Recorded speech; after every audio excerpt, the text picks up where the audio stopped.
If you are the kind of Tudor nerd who daydreams about velvet gowns and muddy roads and Elizabeth I showing up uninvited to your house with 1,500 of her closest friends, this one's going to be for you.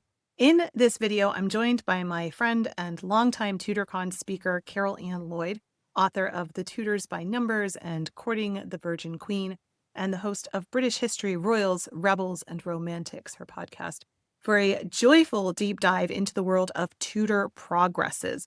These royal road trips were part political theater, part logistics nightmare, and part excuse to show off your peacocks and your fireworks. Carol Ann walks us through everything from Henry VIII's calculated trips up north to Elizabeth's 19-day romantic pageant / PR blitz at Kenilworth, complete with mermaids, water pageants, and wishful thinking from Robert Dudley. We also talk about how local towns would scramble to fix their roads, how noble hosts nearly bankrupted themselves, and even the time when one of Henry VIII's progresses turned into a disaster on multiple fronts. Spoiler, the King of Scotland ghosts him, and also his wife is probably cheating on him. This is one of my favorite kinds of conversations. Fun, full of stories, and grounded in the kind of history that makes you wonder how they pulled any of this off. Let us hit the Tudor road.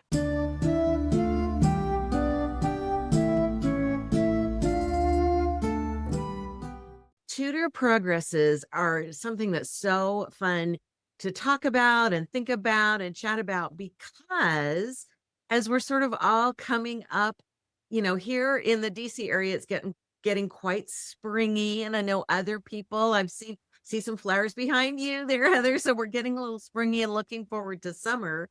And so that's the time for the Tudors to be getting ready to go out on their royal road trips. So, yes, if you have some specific questions, and then I just have some fun stories. So, progresses were a big thing for the Tudors. So tell me let's get started with why people went on progresses. Talk to me a little bit about the reasoning. Okay.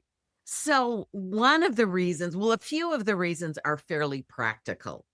So, imagine a fully staffed court of 1,000 to 2,000 people, and no running water, no flushing toilets, and no way to replenish the land. So whenever the Tudors were at a particular palace or castle, think Greenwich or think Hampton Court, after a couple of months, it became dirty, smelly.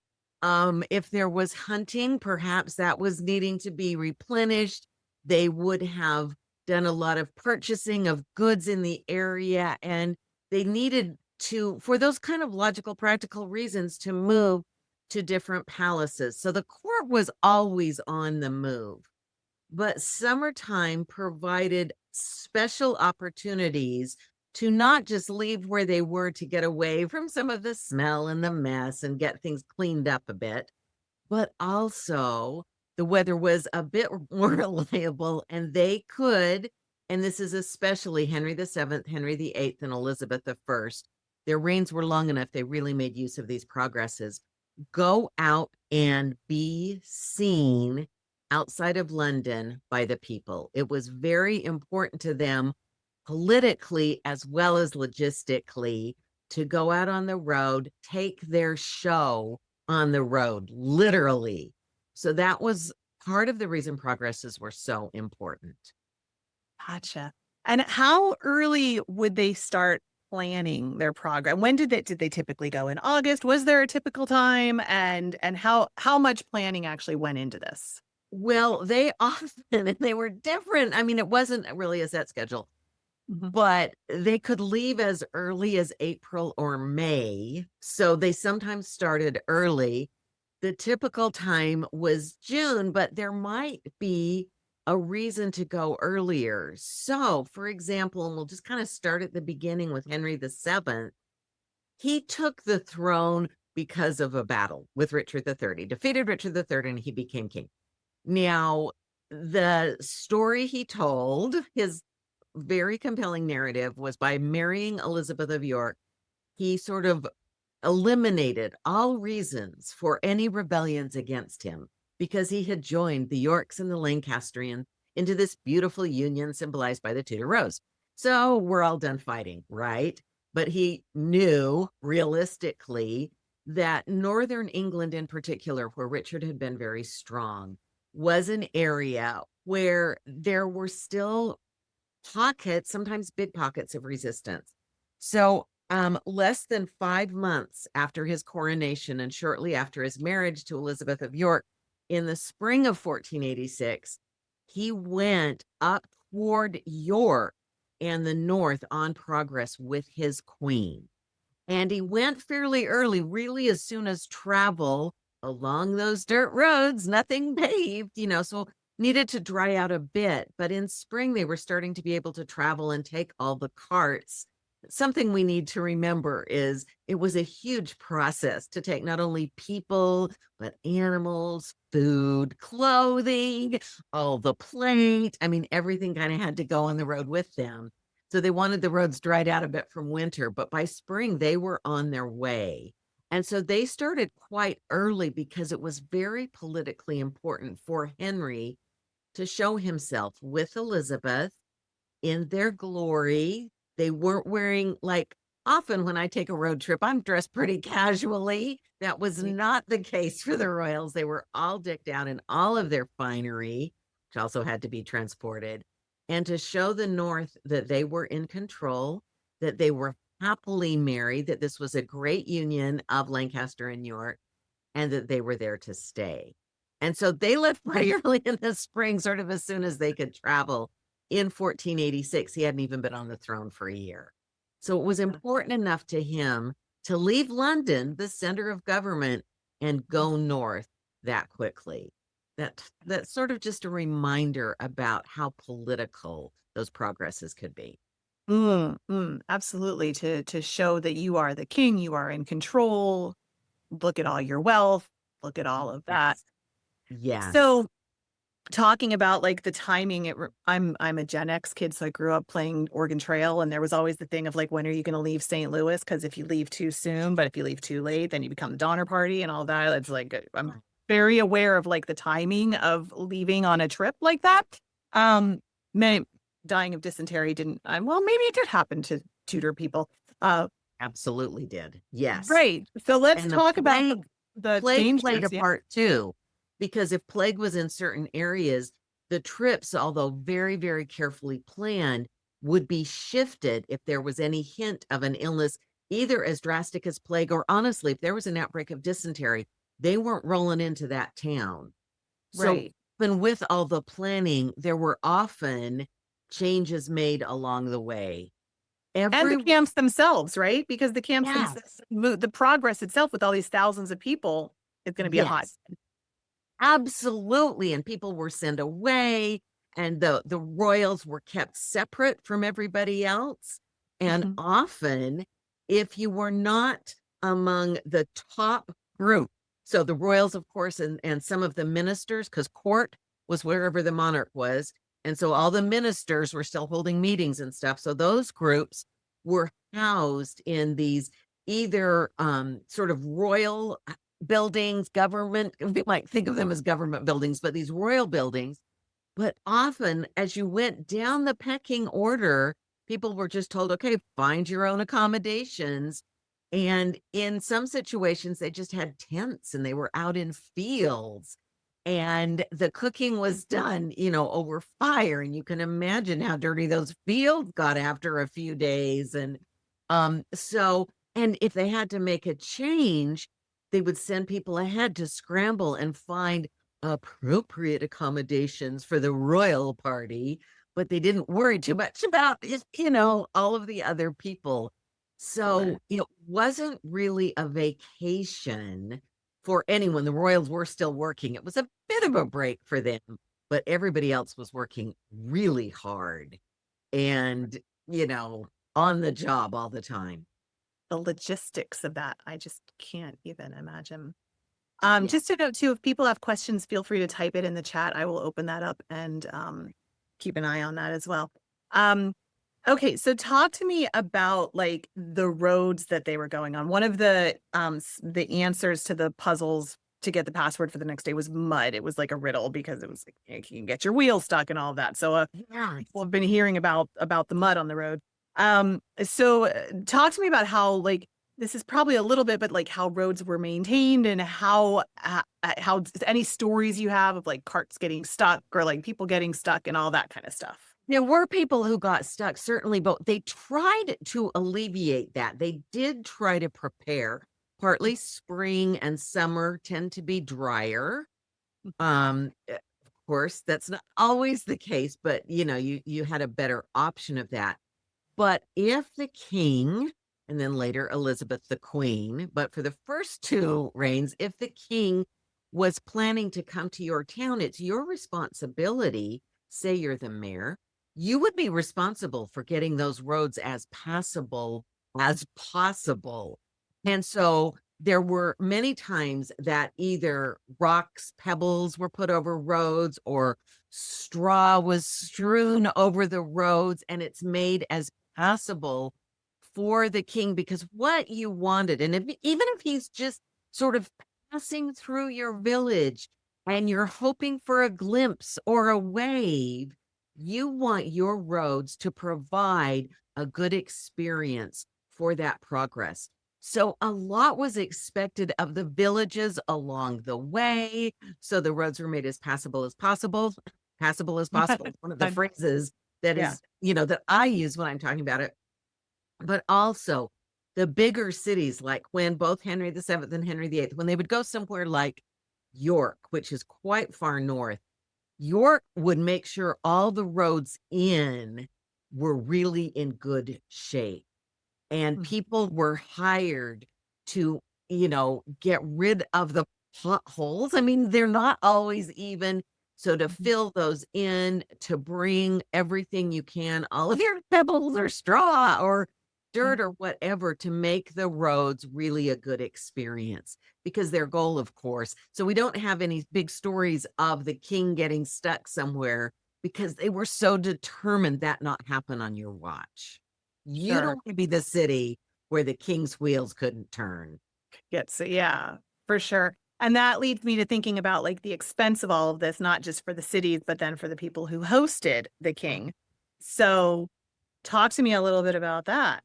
Well, that's particularly true during Elizabeth's reign, because Henry VII, Henry VIII tended to stay in their own properties. They had properties throughout the country. Elizabeth really liked to stay with her subjects. And it was considered a real honor to host the queen. I mean, that's a way of displaying how much you support her, your great love for her. And I'll save a little special story about Robert Dudley for later. But let's just talk about some of the other people who hosted her. One was Sir Henry Lee. He's trying to get back in favor. There'd been a little bit of a problem. So um, he is hosting her. There were huge expenses because often even these grand Tudor homes that were held by these very wealthy nobles were not large enough to accommodate her whole entourage. So new buildings might be built. You might be targeted 2-3 years out. So you could go to work to build new buildings, to clear your land if they had to set up these tents I mentioned earlier, to start now amassing servants who will do all the cooking, to build new kitchens. It could bankrupt, literally did bankrupt some of these nobles to have the queen visit. Now, if she favored you with a visit, she might ennoble you, she might raise your position at court, she might give you a gift. So it was considered a trade-off. But there were nobles later in the reign she was thinking, like Henry Lee, she was thinking of making a return visit to, and he sends a frantic letter to, to Cecil saying, please don't let her come. I have not recovered from her last visit financially. I cannot afford to have her come again. Wow. So it was a real budget breaking event, because you were also expected to entertain the queen. And so you would have to hire musicians and hire players and hire entertainers and jugglers and acrobats because you had to entertain her the whole time too. So it was quite an undertaking, and it was expensive for the government, and it was also expensive for the hosts.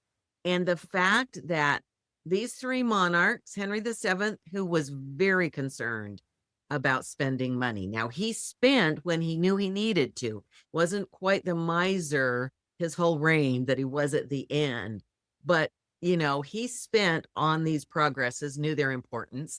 Henry VIII spent extensively on progresses, and Elizabeth, who was more like her grandfather, a little more frugal, although she was staying with her subjects in many cases, there was still the expense of the travel. There was still the expense of taking people out of court and paying for everything until they got to the lodging. So they were very expensive.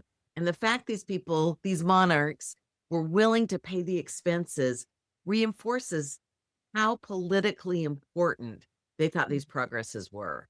They could have gotten away from the stench and the mess more cheaply. They chose to go out into the country, take on the expense, really knew they needed to be, just as Queen Elizabeth II used to say, I need to be seen to be believed.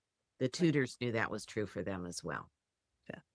Robin asked, when the court stayed at a house on the way, how would they know to have enough supplies? And what if the court ended up staying longer than planned? Like if things got sidetracked, how would they manage that? And that happened all the time. They would come early, you wouldn't be ready, or they would come a week late, and all of the pre-cooking you had done is now spoiled. So they were expected, really, your job as the host is to solve the problem.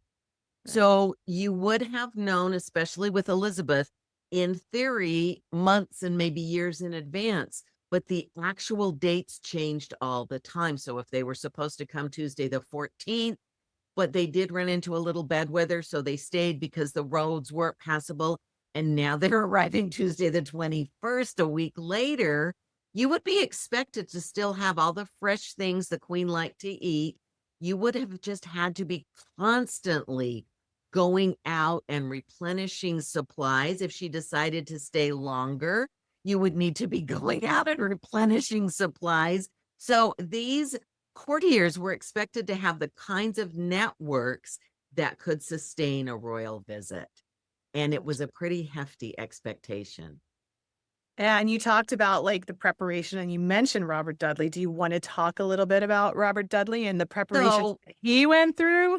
Because one of my favorite progresses, and this is the longest Queen Elizabeth ever stayed in one place. She spent 19 days at Kenilworth. This was a very well-planned visit. This is in 1575. So she came to the throne in 1558. So she's been on the throne for a while. And Dudley has wanted to marry her for most of that time. There was the small issue of his wife, and then his wife's sort of suspicious death, shall we say? But he believed from that time, certainly time had passed. Now was the time. Now was the time. But the other pressure on Robert Dudley, he was the member of a very powerful and ambitious family who for generations had been at the heart of Tudor court through Henry VII, Henry VIII, Edward VI, and now Robert Dudley with Elizabeth. So the Dudleys, and actually even during the reign of Mary I, Robert Dudley and his brothers were fighting in Mary's armies in support of Spain, actually. But in any case, we're fighting in Mary's armies. So the Dudley family had a long history. And the Dudley brothers had been dying off or sometimes beheaded. And Robert Dudley was sort of up against it. He was the last of his house, and he needed an heir as well. So he was aware that Elizabeth, according to all the men around her, needed an heir, but he also needed an heir. And so he realized that this 1575 was his last chance to put on a big, splashy proposal event. And he built new buildings. He renovated his home. He had these unbelievably elegant quarters for the Queen. He also made a lot. Now, he is the host, so the rest of the council is being hosted by him, and that jostles the status a little, even though someone else might be principal secretary, they're in his home. So, as host, he's also propelled himself up that chain, made himself a more appropriate suitor for the queen because he's showing off this enlarged home and all these elegant rooms. He also, and this is something people don't always notice about Dudley, but he is a great collector of art and he commissions these paired portraits of himself and the queen to hang next to each other throughout his home. So everyone who is there sees these paired portraits of Robert and the queen What a hanging good side by side, as yeah. was common for married couples. Now, he Right. doesn't have them looking at each other because they are not married, but they are paired. They are dressed in a similar fashion. They are complementary to each other. So he also hires all these players. He hires Gascioni to write these plays, most of which end with the fine knight and the lady fair agreeing to get married. So he pulls out all the stops. He has this amazing food. He has these amazing entertainments. There are times that are built in for her to go hunting, which Elizabeth loves to do. So he has stocked his land with deers for her to hunt. He has done everything he can think of, and it still does not work. And so she actually, after staying 19 days at enormous expense, she actually leaves earlier than planned. So whoever is hosting her next better get ready quickly. But Gascioni, Dudley says, "You've got to do something." So he is literally chasing the queen and her entourage, crying out, "Live here, fair queen, live here." And she leaves anyway. So Like, it just demonstrates the lengths to which Dudley went, but that is all part of a progress. He had that moment when she mhm. was out of London and was living in his land, although since Kenilworth was a property she had given him, when he makes a big deal about welcoming her to his land and think of it as yours now, your majesty, she says, "I believe it always has been It mine." I is. mean, so she wasn't quite Yeah. playing perfect guest all the time, but he pulled out all the stops and he was definitely using this as a political ploy. The other thing he was hoping for, he sort of had a backup plan if she wasn't going to marry him. Many of the later pageants also showed the value of being a soldier. She wanted him to send him off with his own troops to fight for the Protestant cause. So we sort of had that backup plan all built in to this Gotcha. one stay. So it was quite a spectacular progress stay, that Yeah. 1575 stay at Kenilworth. One little bit of apocrypha I love about that stay is the idea that Shakespeare as a young boy might have been in the audience, right? Do you Yes, it is near to Stratford. And as the Lord Bailiff or Mayor of Stratford, since it is the surrounding area, Shakespeare's father probably did get an invitation. yeah. We're not, Shakespeare was there, we're not sure, but there are two very detailed accounts of the progress, and there are a couple of moments. There is a water pageant where there is a mermaid riding on a dolphin's back in this pageant, and that image shows up in Midsummer Night's Dream. And Mhm. there also is a playing out of Cupid shooting a love arrow that misses the mark and lands and creates this flowering blossom of love, which also shows up in Midsummer Night's Dream. So whether he was there or whether he read the accounts, it is quite interesting the parallels between these moments that are recorded about this progress and a couple of things in Midsummer that really do sort of reflect those Yeah. ideas. I love the idea of like a little Shakespeare being on his dad's shoulders Yeah. watching. And wasn't there also like a clamshell that opened up and there were musicians that was like under Yes. the water? I have no idea how they did that. Like that just Yes. blew my mind. And they're having fireworks during the water pageant. I mean, they really do. Dudley spared no expense to amaze the queen and the court with his ability to project magnificence. And he really thought he could convince everyone in that way that he could do it. And that was a progress. Yes. So I want to be mindful. I said we talked for like a little bit about like half an hour or so. So I want to be mindful of the time and respectful of that. But can you tell me in our closing minutes, and again, if people have questions, I will check the chat here. Can you tell me a little bit about some like progress disaster stories or anything like that? Well, there was a little bit of a problem for Henry VIII. He took his brand new young wife, Catherine Howard, on a lengthy progress. And whenever he became ill or his leg flared up, which it did a lot, by this time that ulcer in his leg is not healing. And so Catherine finds herself on progress where they're not as closely attended as they are in the palace. There are still a lot of servants there, but not all of them are staying at the same location. Things are a little more spread out. And that is one of the times that it is believed she was meeting secretly with some young men. So part of that progress was spoiled. Not at the time. Henry didn't realize it at the time, but reports from that progress were a bit problematic later. But the other thing that was hard for Henry is the King of Scotland was supposed to come down from Scotland. He had gone north and they were supposed to meet, and the King of Scotland didn't come. So Stood that him was up. quite an insult to Henry VIII. And things with Scotland, let's just say, did not go well from then on. This was the rough wooing then when they're trying This to is, negotiate yeah, it. this is Yeah. part of the rough wooing. And Henry, just the Scots were like, So Yeah. it's an uncomfortable time that way. And then during that same progress, Henry gets word that his son Edward is ill. And so he, King hasn't showed up from Scotland, and now Edward's ill. And so he races to Hampton Court, where Edward does recover.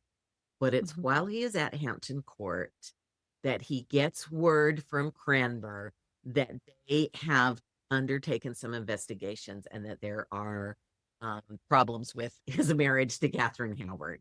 So all of that happens technically on progress. And he So didn't go on progress again after that with a big one, did he? He was kind of like, yeah, I'm that is done. kind of it.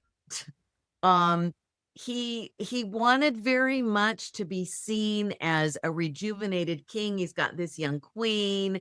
He's wondering if she might be pregnant. I mean, so he really was looking at this as this big celebration. He's going to meet with the King of Scotland. Everything's going to be so great. And it really ends badly for him. So that's probably the biggest disaster. I'm sure for Henry, that was considered the biggest disaster of a I progress. almost kind of feel sorry for him just a little bit. He really had it coming from all fronts in that moment. Now, when you see how he behaves Of in course. response to all those things, the Oh, yeah. little bit of sorrow for him or a little bit of sympathy might fade away. Well, yeah, but for like a split second, it's For like, a oh, moment, for a moment, where he's racing to see his sick son. And that is, any parent has some sympathy when you're worried about your child. oh, Everything Henry's gone through to get that son. So there is a moment there. And then when he gets the note that his marriage is also not what he thinks. Yeah, there's that one moment, Heather. I'll give you that one moment. yeah, just not even a whole moment, just like, No. like 12 seconds. Yeah, yeah, absolutely.